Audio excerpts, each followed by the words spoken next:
What happened inside that studio was never supposed to go this far. One man sat down, opened his mouth, and in less than 5 minutes completely dismantled the most powerful political brand in modern American history without raising his voice even once. And the man on the receiving end, he reportedly lost control so badly that his own staff couldn't calm him down. This is the moment nobody saw coming. The studio was set up like any other primetime political interview. Bright overhead lights cast a clean white glow across the polished desk. 3 cameras locked into position. The crew moved quietly behind the monitors, adjusting levels, checking audio feeds. The audience sat in neat rows, programs resting on their laps, phones tucked away. There was an energy in the room, but it was calm, controlled, the kind of quiet that sits before something shifts. Barack Obama walked in like a man who had done this 1,000 times before, because he had. His suit was perfectly pressed, his stride unhurried, his expression the kind of easy confidence that doesn't need applause to feel real. He shook the host's hand, lowered himself into the chair, crossed one leg over the other, and settled in like someone sitting down for coffee with an old friend.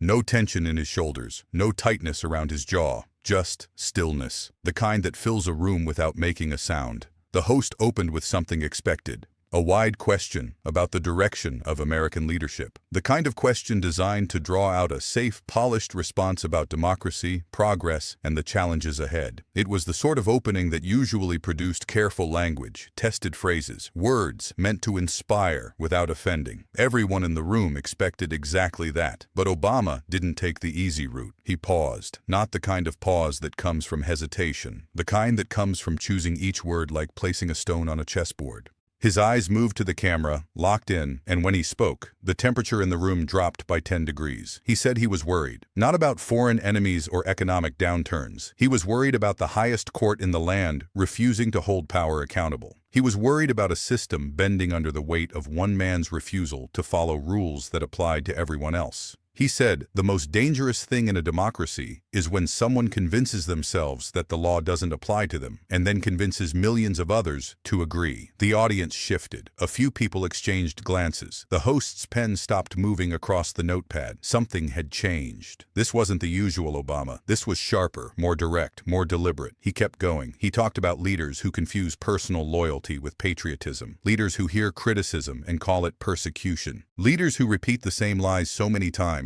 that the lie itself becomes the foundation of their entire political identity. Not a mistake, not a slip, a strategy, built on repetition, built on fear, built on the understanding that if you say something loud enough and long enough, people stop questioning whether it's true. He never shouted. His hands stayed still. His breathing stayed even. But every sentence landed like a hammer wrapped in velvet, soft on the surface, devastating underneath. The host leaned closer to the microphone. The question came carefully, but everyone already knew what it meant. Was he talking about Donald Trump? Obama paused again. The silence stretched just long enough to make the entire room hold its breath. Then came the words that split the night wide open. He talked about childish nicknames, wild conspiracy theories, a strange, almost obsessive fixation on crowd sizes. He said the country didn't need 4 more years of noise and confusion and chaos. He said everyone had already watched that movie, and everyone already knew the sequel was usually worse. And then, with a half smile that carried more weight than any shout ever could, he said it. If the shoe fits. 4 words. That was all it took. The audience reacted like a wave. Gasps first, then nervous laughter, then a ripple of movement as people sat up straighter, leaned forward, turned to each other with wide eyes. The energy in the studio flipped completely. What had been a standard interview was now something else entirely. A moment. The kind that doesn't fade when the cameras turn off. And somewhere far from that studio, behind closed doors, Donald Trump was reportedly watching every second of it unfold. And according to those closest to him, the reaction was anything but calm. But before that explosion, Obama wasn't finished, not even close. He kept building. Layer by layer, thought by thought, he described a kind of leader who looks at someone different and sees a threat. Someone who believes greatness means putting people like himself back in charge, even when they have no idea what they're doing. He said it plainly, without drama, without venom, like a teacher explaining something obvious to a room that already understood but needed to hear it spoken out loud. He talked about democracy the way a doctor talks about a patient showing early symptoms. Not dying, not dead, but sick, slowly weakening.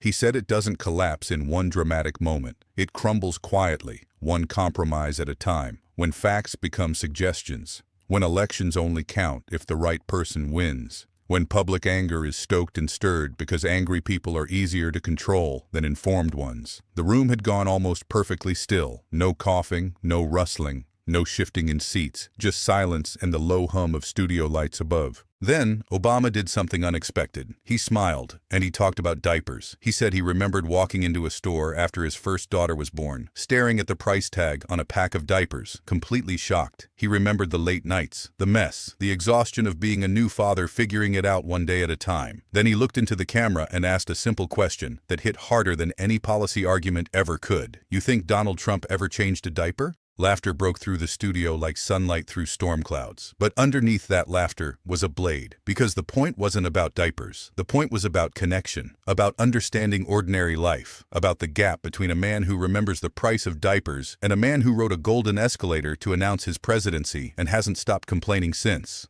He called Trump a billionaire in his late 70s who had spent nearly a decade whining about his problems to anyone who would listen. Not leading, not solving, whining. And the word landed with surgical precision because it was the one thing Trump could never stand being called. Not corrupt, not dangerous, those labels he could wear like armor. But whining, that cut through the image like a knife through paper. Obama kept going, describing leaders who refuse to accept when they lose. Leaders who light fires and then point at everyone else when the smoke rises. Leaders who wrap everything in the language of patriotism while making every single decision about themselves. By the time he finished that stretch, he still hadn't said Trump's name again. He didn't need to. The portrait was already painted, every brushstroke unmistakable. And that's when the storm broke on the other side.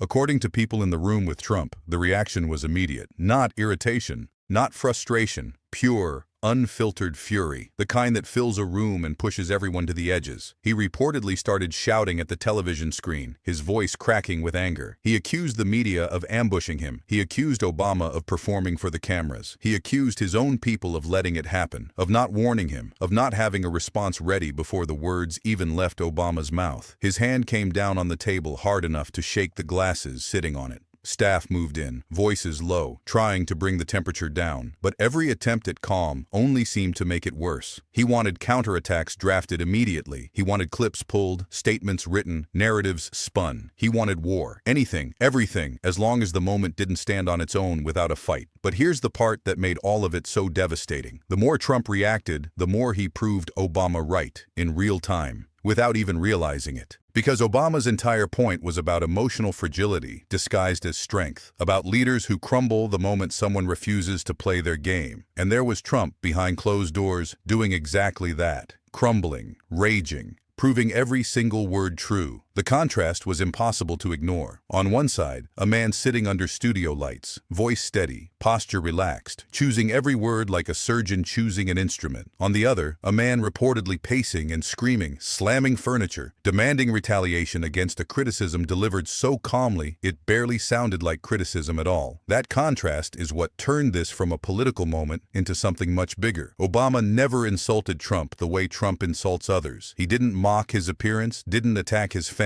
didn't use a nickname designed to humiliate. He did something far more dangerous. He placed Trump inside a pattern of ego-driven leadership. A pattern of fear-based politics, a pattern of institutions slowly cracking under the pressure of one man's refusal to be anything less than the center of everything. That kind of framing doesn't just sting for a night, it sticks. It becomes the lens through which people see everything that follows. Trump has always been strongest in chaos. When the room gets loud, when people shout over each other, when outrage becomes entertainment, that is where he thrives. He knows how to ride that wave better than anyone in modern politics. But Obama gave him nothing to ride. No anger, no insults, no chaos, just calm, just precision, just a man standing in the eye of the storm without blinking. And by doing that, he forced Trump into the one position he cannot survive, reacting emotionally to someone who looked completely unbothered, losing control while the other man barely moved, exploding while the other man smiled. The clips moved across the internet like wildfire. Within minutes, the phrase was everywhere. Commentators played it on loop. Political analysts broke down the pacing, the timing, the deliberate pause before those 4 words landed. Supporters praised the discipline, the restraint, the way he turned a simple interview into a masterclass in political precision. Critics of Trump paired the moment with footage of him ranting at rallies, shouting at reporters, spiraling on social media. The internet built the contrast into a symbol that spread faster than any campaign ad ever could. Composure on one side, collapse on the other. Control against chaos. Stillness against fury. Trump's advisors knew the danger immediately. Some reportedly begged for restraint. They warned that hitting back too hard would only validate everything Obama had said. They told him the smartest move was silence. Let it pass. Let the news cycle move on. But silence has never lived comfortably inside Donald Trump, especially when the person doing the damage is Barack Obama, the one rival who seems to reach something inside him that no one else can touch. Because Obama is not just a political opponent. He is the comparison that never goes away. The approval ratings Trump could never match. The global respect Trump could never earn. The calm authority Trump tried to overpower with volume but never quite could. That is why this hit different. This wasn't a debate stage confrontation or a rally attack. This was Obama sitting quietly in a chair, describing the problem with a kind of leadership that millions of people recognized instantly. And the problem had a face, and the face knew it. By the end of that night, the damage was complete. Not because of shouting, not because of scandal, not because of leaked documents or hidden recordings. The damage was done because Obama did the one thing Donald Trump has never been able to handle. He defined him in front of millions, without ever raising his voice, without ever losing his composure, without ever giving Trump the war he wanted. He made the conversation bigger than one man, bigger than one election, bigger than one rivalry. He turned it into a question the whole country had to sit with. What kind of leadership do we actually want? Stability or grievance? Control or constant outrage? Discipline or ego? And judging by the way Trump reportedly reacted that night, pacing, shouting, slamming, demanding, he already knew the answer the country was leaning toward. Because when the truth about how someone leads is laid out that calmly, that clearly, that precisely, there is nothing left to do but watch the reaction prove the point. And that is exactly what happened. If this satisfies your interest, hit the subscribe and ring the bell. These stories aren't just political drama. They reveal how power truly operates behind the curtain. Drop a comment below telling us which moment hit hardest. And stay tuned, because the next one goes even deeper.